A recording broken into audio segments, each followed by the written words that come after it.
Bonjour et bienvenue dans cette capsule. Dans cette capsule, je vais vous présenter un petit outil que j'ai développé pour vous aider à travers tous les autres capsules.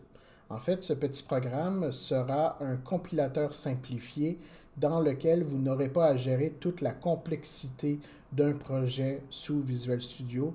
Donc, vous allez avoir à gérer que le code, que la partie de code que vous allez avoir à tester. Dans cette application, il y a plusieurs rubriques. Je vais vous montrer comment elles fonctionnent. Donc, allons-y.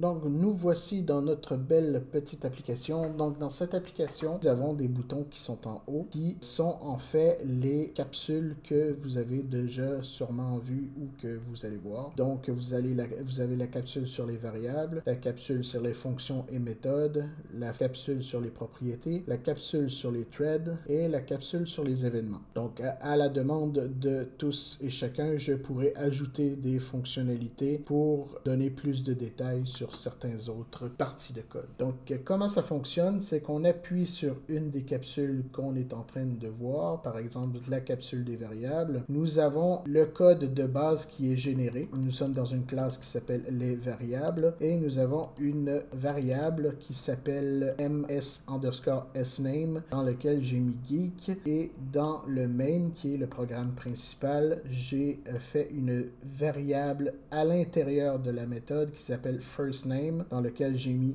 dummy comme valeur, et j'ai écrit dans la console hello dummy geek, en fait en allant chercher les valeurs qui sont dans les variables, et la console va attendre qu'on appuie sur entrée pour continuer. Donc qu'est-ce que ça fait si on exécute ça? Ça ouvre une autre fenêtre dans laquelle nous avons notre hello dummy geek. Donc maintenant, nous allons passer à la deuxième capsule, fonction et méthode. Si on appuie dessus, là on voit que le code c'est un peu plus complexifié. Donc nous avons la même variable qui s'appelle ms_sname dans lequel il n'y a rien. Nous avons le programme principal. Nous avons une méthode qui s'appelle setName et nous avons une fonction qui retourne dummy. Donc pourquoi ceci est une méthode? Parce que il va affecter une variable qui fait partie de la classe directement, alors que getFirstName, lui, va retourner une valeur qu'on lui a demandé en réalité. Donc, le programme principal, qu'est-ce qu'il fait? C'est qu'il va faire setName, donc il va appeler cette partie de code-là, qui va mettre à l'intérieur de la variable ici la valeur geek. Ensuite, il va se créer une autre variable qui va s'appeler sFirstName, dans laquelle il va appeler la méthode getFirstName qui va retourner dummy. Et ensuite, la console va écrire hello dummy geek comme dans l'autre taux d'avant. Donc, on appuie sur le bouton exécuter et une fenêtre noire s'ouvre dans laquelle il est écrit hello dummy geek.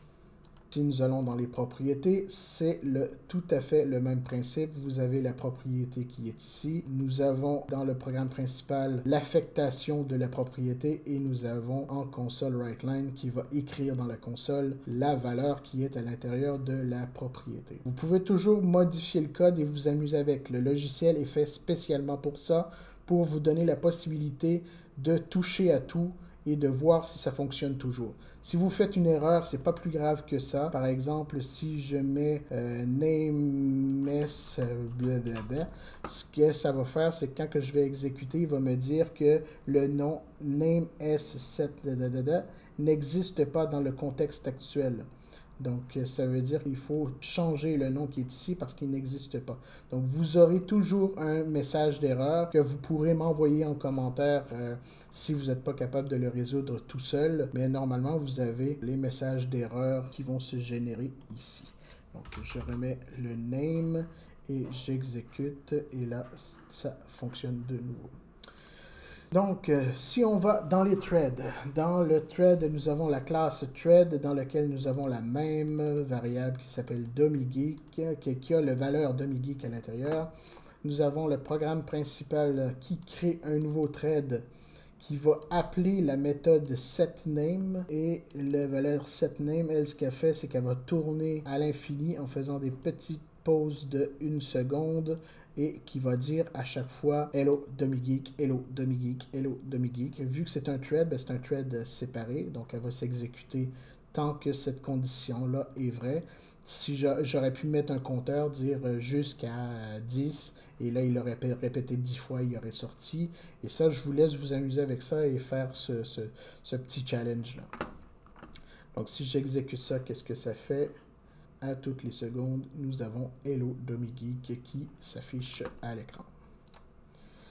Donc, si on va dans les événements maintenant, dans les événements, nous avons une delegate qui s'appelle Time's Up Event Handler. Nous avons dans la classe la même variable qui s'appelle DemiGeek. Nous avons un événement qui a été déployé ici qui s'appelle Time's Up Event Handler Time's Up. En fait, il s'appelle Time's Up. Nous avons dans le main l'enregistrement à cet événement-là qui dit chaque fois que Time's Up va être appelé, je veux bien tu appelles la méthode TimesIsUp. La méthode TimesIsUp est ici et ça va écrire Hello DemiGeek. Donc le setName qui est appelé ensuite par le nouveau thread, lui ce qu'il va faire c'est qu'il va dire si il y a un événement qui est enregistré dans Time's Up, ben on va appeler Time's Up et on va faire un petit dodo de 1 seconde. Donc lui, ce qu'il va faire, c'est qu'il va faire est-ce qu'il y a un événement d'enregistré? Oui, Time's Up, dodo. Est-ce qu'il y a un événement d'enregistré? Oui, Time's Up, dodo. Après, il va continuer tout le temps comme ça. Donc ça va faire la même chose que ce qu'il y avait dans Thread, mais là, on a rajouté la possibilité, en fait, de passer le message via une delegate au lieu d'appeler les choses directement.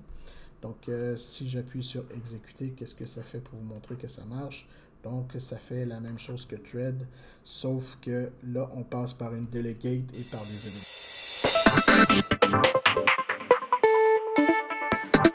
Pour télécharger l'application, vous avez qu'à aller dans la description et vous avez le lien pour le télécharger.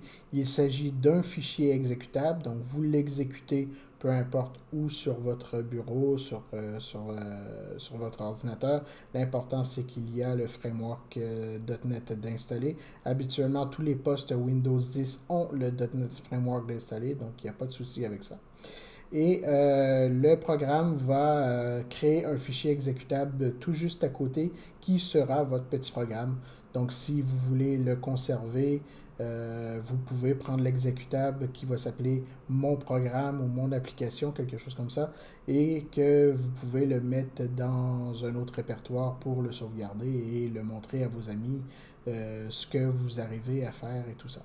Donc, merci. Et voilà, c'est tout pour aujourd'hui. Donc, je vous laisse vous amuser avec ça. Donc, si vous avez des commentaires, n'hésitez pas. Si vous avez aimé, un petit pouce bleu. Et pourquoi pas s'abonner si ce n'est pas déjà fait. Donc, merci et à la prochaine.